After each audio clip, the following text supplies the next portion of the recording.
Hello guys, welcome back to our channel. நான் தான் உங்கள் பேரும். நாம் இன்னைக்குள்ள பார்க்க போகிறது இப்போ தேட்டர்ஸில் ரிலீஸ் இருக்கிற ஒரு தமிழ் ஃபேண்டசி ஹாரர் மூவியான மாய புத்தகம் படம் எப்படி இருக்குது அப்படிங்கிறத உள்ள பார்க்க போகிறோம். ஸோ இந்த படத்தில் வந்து ஸ்ரீகாந்த், அபர்ணதி, இளவரசெல்லாம் வந்து பார்த்தீங்கன்னா லீரோல் எடுத்து நடிச்சிருக்காங்க. இந்த படம் பார்க்கறதுக்கு எப்படி வந்திருக்கு, பார்க்கலாமா இல்லையாங்கிறத இந்த வீடியோவில் பார்க்கலாம். அதுக்கு மேலே இந்த படத்தோட கதை என்ன அப்படிங்கிறத ஃபஸ்ட்டு பார்த்துருவோம். படத்தில் குரு அப்படிங்கிற ஒரு கேரக்டர். ஸோ இந்த கேரக்டர் வந்து ஒரு டேரக்டர் ஆகணும் அப்படிங்கிற ஒரு ஆசையோடு இருக்கக்கூடிய ஒரு ஆள். இவருக்கு வந்து தூங்கும் போதெல்லாம் அடிக்கடி வந்து இந்த நாகனி மணியான ஒரு பாம்பும் ஒரு புத்தகமும் வந்து பார்த்தீங்கன்னா கனவுல வந்து டிஸ்டர்ப் பண்ணிக்கிட்டே இருக்குது.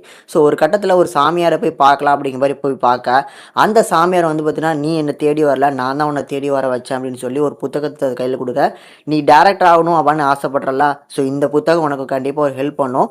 நான் சொல்கிற ஒரு ப்ரொடியூசரை போய் பாரு, அண்ட் ஆல்சோ வந்து நான் சொல்கிற ஒரு அரண்மனையை வச்சு இந்த படத்தை எடு, நீ அங்கே போனாலே உனக்கு ஒரு தானாகவே ஒரு கதை கிடைக்கும் அப்படின்னு சொல்லி அந்த சாமியார் அனுப்பி விடுதாப்ல. அந்த சொன்ன ப்ரொடியூசர்கிட்ட கட்டமாக வந்து போய் மீட் பண்ண, அவர் சொன்ன மாதிரியே வந்து பார்த்தீங்கன்னா எனக்கு சாமியார் தான் எல்லாமே, அவர் சொல்கிறதுக்காக நான் கண்டிப்பாக உங்களை வச்சு நான் படம் எடுப்பேன், நீங்கள் தான் இந்த படத்தோட அடுத்த படத்தோட டேரக்டர் அப்படிங்கிற மாதிரி சொல்லிடுறாங்க. இதுக்கு நடுவில் அந்த ப்ரொடியூசரோட பையன் வரான் பார்த்தீங்களா, அவருக்கு வந்து பார்த்தீங்கன்னா இந்த படம் எடுக்கிறது அப்பா வந்து இந்த மாதிரி படம் எடுக்கன்னு சொல்லி இந்த லாஸ் எடுத்து கொடுத்துட்டே இருக்கிறாரு அப்படின்னு சொல்லி அந்த படம் எடுக்கிறதே பிடிக்கல. அதனால நம்ம ஹீரோ வந்து ஒரு கட்டத்தில் வந்து அவனும் டார்ச்சர் பண்ணிக்கிட்டே இருக்கிறான்.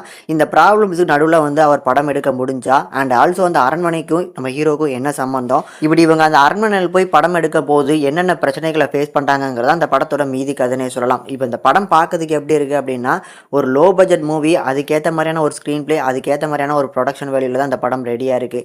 இருந்தாலும் பார்க்கறதுக்கு ஒரு நாகனி சீரியல் பார்க்குற மாதிரியான ஒரு ஃபீலில் தான் எடுத்திருப்பாங்க. அதில் படத்தோட ஃபர்ஸ்ட் ஹாஃப் வரைக்கும் வந்து பார்த்தீங்கன்னா கொஞ்சம் மைல்டாக போனாலும் செகண்ட் ஹாஃபில் வந்து அந்த ஃப்ளாஷ்பேக் ஓப்பன் பண்ணுவாங்க. அந்த ஃப்ளாஷ்பேக்கில் அந்த தூய தமிழில் அந்த கதையை சொன்ன விதம் நல்லா இருந்தாலும் ப்ரொடக்ஷன் வேல்யூ அதில் அடி வாங்கியிருக்கு. ஸோ எல்லாமே செட்டு போட்டு தான் எடுத்திருக்கோம். எல்லாமே வந்து பார்த்தீங்கன்னா ஒரு நாடக மேடையில் வந்து நடிக்கிற மாதிரியான ஒரு பர்ஃபார்மன்ஸ் தான் அங்கே வந்து எல்லாருக்கிட்டையுமே நம்ம பார்க்க முடியுது. பட் என்ன பொறுத்தளவுக்கு ஒரு ஃபேண்டசி மூவிக்கு என்ன மாதிரி எலமெண்ட்ஸ் வேணுமோ அது அந்த லோ பட்ஜெட்டுக்கு ஏற்ற மாதிரி தான் இவங்க ஸ்க்ரீன் ப்ளே பண்ணி கொடுத்துருக்காங்க.